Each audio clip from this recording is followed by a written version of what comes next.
আপনাদের মধ্যে অনেকে আছেন যারা অনলাইনে বিজনেস করেন, বিশেষ করে ফেসবুক মার্কেটিং করেন। আর ফেসবুক মার্কেটিং করেন, আপনার বিভিন্ন প্রোডাক্ট সেল করেন। সো আপনাদের মধ্যে অনেকের একটা ক্রাইসিস থাকে যে আপনার যদি একটা ওয়েবসাইট থাকতো তাহলে হচ্ছে দেখা যাচ্ছে আপনার প্রোডাক্ট ম্যানেজমেন্টটা আরও ভালো হতো, আপনার অর্ডার সিস্টেমটা অনেক ভালো হতো। তো আমরা তো জানি যে নর্মালি একটা ওয়েবসাইট তৈরি করতে মিনিমাম 40-50 হাজার টাকার মতো খরচ হয়ে যায়। সো এখন যদি এটা সম্পূর্ণ ফ্রিভাবে করা যায় তাহলে কেমন হয়? আমি আজকে একটা অ্যাপ নিয়ে আলোচনা করব। এটা সম্পূর্ণ হচ্ছে আপনি ফ্রিতে আপনি একটা ওয়েবসাইট তৈরি করতে পারবেন এবং order management, product management, stock management সব কিছু আপনি এক অ্যাপের মাধ্যমে করতে পারবেন। শুধু তাই না, হচ্ছে আপনি চাইলে আপনার যে ওয়েবসাইটটা আপনি আপনার ফেসবুক পেজ অথবা আপনি যেখানে বিজনেস করেন যে অনলাইনে, সেখানে আপনি ওয়েবসাইটটা ব্যবহার করতে পারবেন। আজকে আমি শেখাবো এই অ্যাপের মাধ্যমে কিভাবে আপনি আপনার প্রোডাক্ট ম্যানেজমেন্ট ঠিক করবেন, হচ্ছে আপনার অর্ডার কিভাবে গ্রহণ করবেন, কিভাবে আপনি ওয়েবসাইটটা তৈরি করবেন। সব কিছু হচ্ছে আপনি এই ভিডিওর মাধ্যমে দেখতে পাবেন। তো চলুন শুরু করা যাক।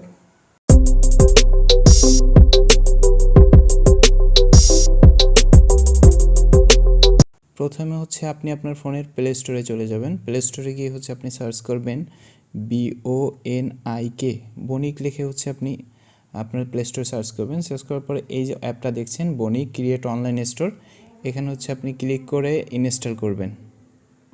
ইনস্টল হয়ে গেলে হচ্ছে আপনি আপনার ফোনে ওইটা ওপেন করবেন। ওপেন করার পর হচ্ছে আপনি প্রথমে এখানে একটা নাম লিখবেন। আচ্ছা, আপনি যদি এরকম হয় আপনি প্রথমে এখানে নাম লিখবেন। নাম লেখার পরে হচ্ছে যে কোনো আপনার একটা নাম। সো আমি আপনার একটা উদাহরণ দেখাচ্ছি, যেমন হচ্ছে আমার নামটা দিচ্ছি, এখানে আমার ফোন নাম্বারটা দিচ্ছি। এরপর হচ্ছে আপনি একটা পিন কোড দিলাম 1 2 3 4 5। এরপর হচ্ছে এখানে রেফারের একটা কোড দিবেন। রেফারের কোড যদি না হয় সমস্যা নেই, আপনি সাইন আপে ক্লিক করবেন। আমি এখন দেখাচ্ছি কিভাবে হচ্ছে আপনি আপনার প্রোডাক্ট স্টক করবেন। এর জন্য হচ্ছে আপনি এই ইনভেন্টরিতে ক্লিক করবেন। ইনভেন্টরিতে ক্লিক করার পর হচ্ছে আমি দেখেন এখানে একটা অলরেডি সেট করা আছে। আপনি অ্যাড প্রোডাক্টে ক্লিক করে হচ্ছে প্রোডাক্টের নাম লিখবেন। যেমন আমি একটা প্রোডাক্ট লিখলাম শার্ট, SHIRT শার্ট। তো প্রোডাক্ট ক্যাটাগরি হচ্ছে আপনি চাইলে এখানে ক্যাটাগরি ক্লিক করে দিতে পারেন, যাতে পরবর্তীতে হচ্ছে আপনি খুব সহজে ক্যাটাগরি খুঁজে পাবেন। যেমন শার্ট, SHIRT শার্ট। তো এখান থেকে আপনি আপনার যে কোনো একটা ছবি সিলেক্ট করবেন। আমি শার্ট ক্লিক করলাম, এই যে শার্টটা সিলেক্ট করলাম আমার গ্যালারি থেকে। তো অ্যাড কালেকশন ক্লিক করলাম। সো অ্যাড কালেকশন ক্লিক করার পর হচ্ছে আপনি এখান থেকে আপনি শার্ট কালেকশন ক্লিক করলেন। প্রোডাক্ট ডিসক্রিপশন, মানে এই শার্ট সম্পর্কে যদি আপনি কিছু লিখতে চান সেটা এখানে লিখবেন। তারপর হচ্ছে কোয়ান্টিটি, আপনি কয়টি এখানে আপনি স্টক করতে চান। যেমন কারণ আপনি 20 পিস শার্ট এখানে স্টক করতে চান, এখানে অনেক ধরনের অপশন আছে। পিস ব্যবহার করলেন, যে 20 পিস। টোটাল কস্ট, এখন 20 পিস শার্টে আপনি কয় টাকা করে, মনে করেন 200 টাকা করে শার্ট। তো 20 পিস শার্টে 200 টাকা করে কত টাকা হয়? 4000 টাকা। তো প্রতি পিস পড়ছে কত? প্রায় 200 টাকা করে। সো এখন আপনি কি করবেন, আপনি এটা কত টাকা বিক্রি করবেন সেটা আপনি এখানে সিলেক্ট করে দেবেন। যেমন হচ্ছে আপনি 300 টাকা করে বিক্রি করবেন প্রতি পিস। তো পাবলিশ অ্যান্ড অনলাইন সব কিছুর এখানে আপনি অ্যাড ইনভেন্টরি দিয়ে, আচ্ছা প্রোডাক্ট ডিসক্রিপশন আপনি একটা লিখে দিতে পারবেন, যে কোনো হচ্ছে গুড প্রোডাক্ট হচ্ছে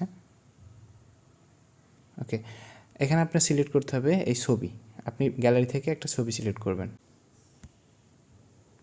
ছবি সিলেক্ট করে হচ্ছে আপনি ইনভেন্টরিতে ক্লিক করবেন। আপনার শার্ট চলে আসছে, টোটাল 20 পিস। আপনার স্টক এখানে দেখা যাচ্ছে। টোটাল প্রাইস অফ স্টক আপনি এখানে দেখতে পাবেন, কত টাকা হচ্ছে আপনার এখানে স্টক করা আছে। এছাড়া আপনি কালেকশন দেখতে পারবেন, কী কী কালেকশন এখানে আছে। ফিচার এখনও করা হয়নি, সেইভাবে হচ্ছে আপনি প্রোডাক্ট অ্যাড করবেন। সো প্রোডাক্ট অ্যাড করার পর হচ্ছে আপনি অনলাইন অর্ডার কীভাবে দেখবেন, খেয়াল করে দেখেন। আপনি ভিউ স্টোরে ক্লিক করার পর হচ্ছে আপনার এখানে প্রোডাক্ট চলে আসছে, নিউ অ্যারাইভাল। এই যে এখানে নিউ অ্যারাইভাল। সো আপনি মনে করেন এখন একজন কাস্টমার। সো কাস্টমার কী করবে, প্রোডাক্ট এখানে ক্লিক করবে। প্রোডাক্ট ক্লিক করার পর হচ্ছে অ্যাড টু ব্যাগ, আপনার তার প্রোডাক্টটা ব্যাগে ক্লিক করবে। সো এখান থেকে আপনি চেক আউটে ক্লিক করলো।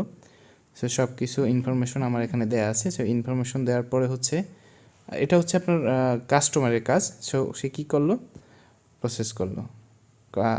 পেমেন্ট মেথড অবশ্যই এখানে cash on delivery. So confirm করলো।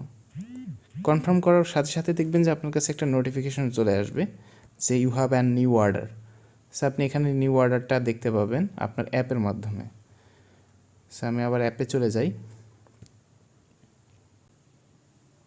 অ্যাপে যাওয়ার পর হচ্ছে আপনি এখানে দেখবেন অনলাইন অর্ডার, এখানে ক্লিক করলে দেখবেন যে এই অর্ডার চলে আসছে আপনার ক্যাশ অন ডেলিভারি। এই অর্ডারটা এখানে ক্লিক করার পর হচ্ছে আপনি এখানে অপশন পাবেন যে আপডেট স্ট্যাটাস, আপনি পেন্ডিং, এখন পেন্ডিং আছে সেটা ইন প্রসেস দিতে পারবেন, ডেলিভারি অথবা রিটার্ন, সেই অপশনগুলো এখানে সব আছে, আপনি সেটা করতে পারেন। যদি ডেলিভারি হয়ে যায় ডেলিভারি হতে পারে, আপনার প্রসেস যদি আপনি এখানে অর্ডারটা প্রসেসিং করছেন সেটাও এখানে করে কনফার্ম করতে পারবেন। যেমন আমি ইন প্রসেসিং এখানে ক্লিক করে অর্ডারটা ইন প্রসেসিং দিলাম, যে অর্ডার করছে তার কাছে হচ্ছে আপনার প্রসেসিংটা দেখাবে যে আপনার অর্ডারটা প্রসেসিং আছে।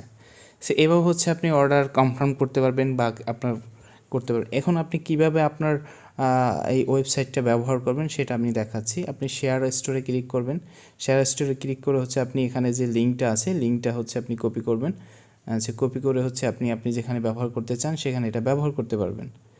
সো এছাড়া হচ্ছে আপনি এই অ্যাপের কীভাবে আপনি প্রোডাক্ট বাই করবেন সেখানে এখানে কিছু ভিডিও আছে, টিউটোরিয়াল আছে, আপনি এখান থেকে দেখেও আপনি করতে পারবেন। সো এটা ছিল হচ্ছে এই অ্যাপ। এই অ্যাপের মাধ্যমে হচ্ছে আপনি খুব সহজেই আপনি নিজেই একদম আপনি সব কিছু কন্ট্রোল করতে পারবেন। আপনার কাস্টমার কতজন আছে, ক্যাম্পেইন যা কিছু আছে আপনি সব এই অ্যাপের মাধ্যমেই পাবেন।